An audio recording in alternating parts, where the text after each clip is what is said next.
Hello, good morning, students of class 12th Commerce. Welcome to Kunda Sir's virtual class on development economics.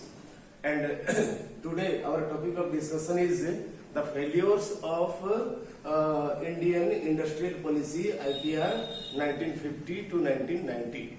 The failures.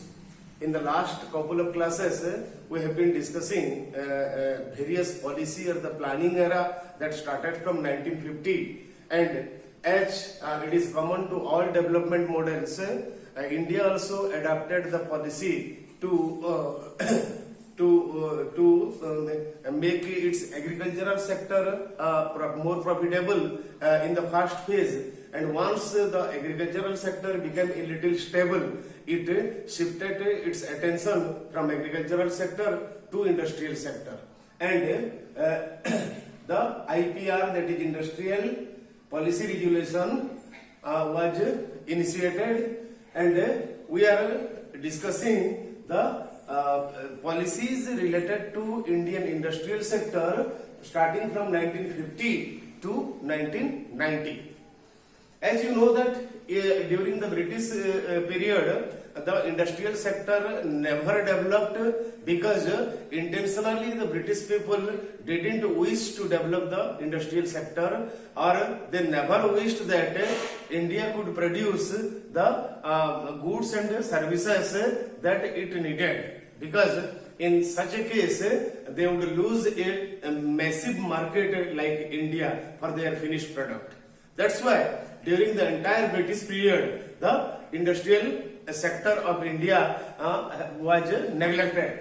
But once India became freedom and the policy makers started making policy for the development of India, the industrial sector in the second phase got attention, and many changes were prescribed by the planners after analyzing a lot of data.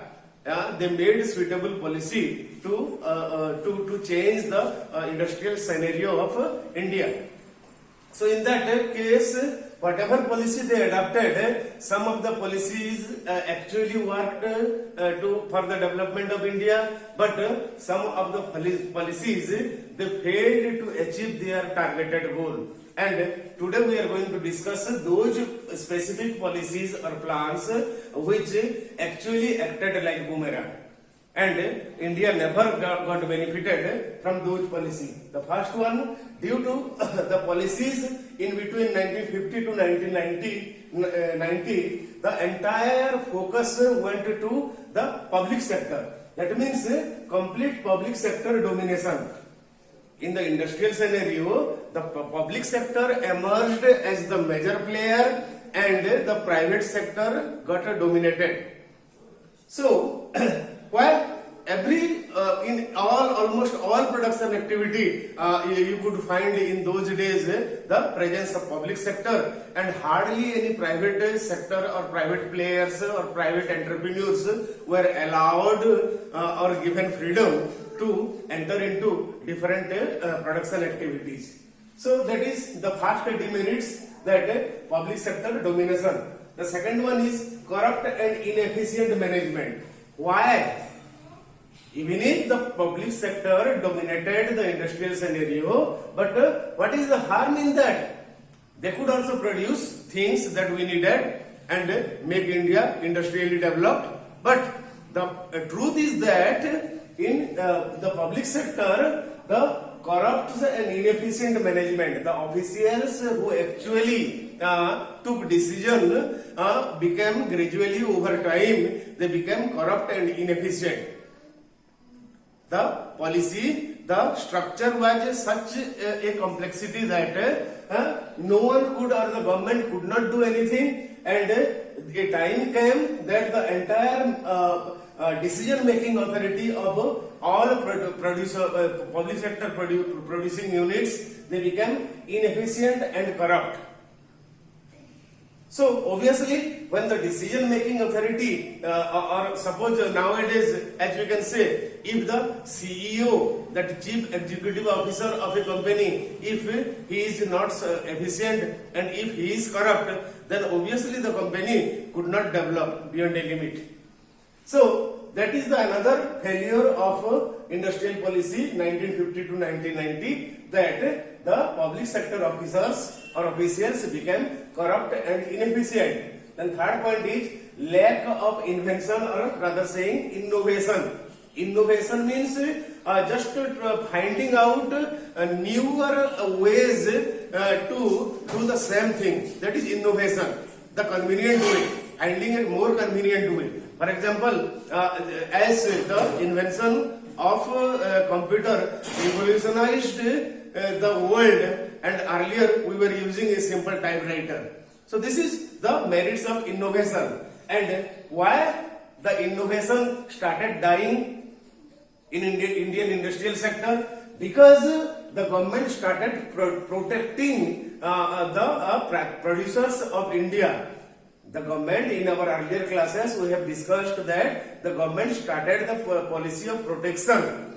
And as there was protection, there was no competition, and with the absence of competition, no one took pain to invent or innovate newer things. Thus, the invention started dying gradually, which is the greatest lowfall or greatest drawbacks of industrial policy resolution 1950-1990. Then, concentration of power in the public sector. The entire industrial power, the entire industrial production activities were controlled by the public sector and private sector, though in terms of ability they were more efficient than the public sector, but still they were not allowed directly, they were not allowed, or the system became so complex that entry of private sector became almost impossible, and the private sector entrepreneurs were greatly discouraged to enter into any production activity. Then difficulties to close sick units. This is one of the yet another drawbacks of industrial policy resolution, that suppose a particular production unit started incurring loss, then the system was such complex that the government was not able to stop that sick unit or that production unit that is incurring loss overnight. So what happens in such a case? You have already learned about fixed cost and variable cost. So fixed cost are such costs which the producer incur even if the level of production is zero. So sick units not producing anymore, but still some cost is involved. So that indirectly increase the loan burden of India.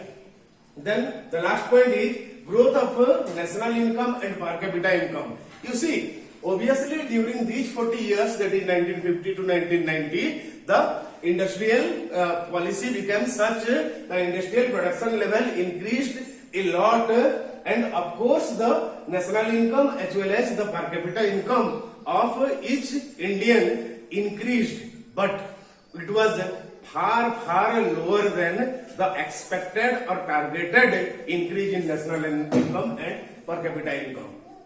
That means what the planner were expecting, that how much the national income and per capita income would increase, that in actual practice the national income and per capita income did not increase that much.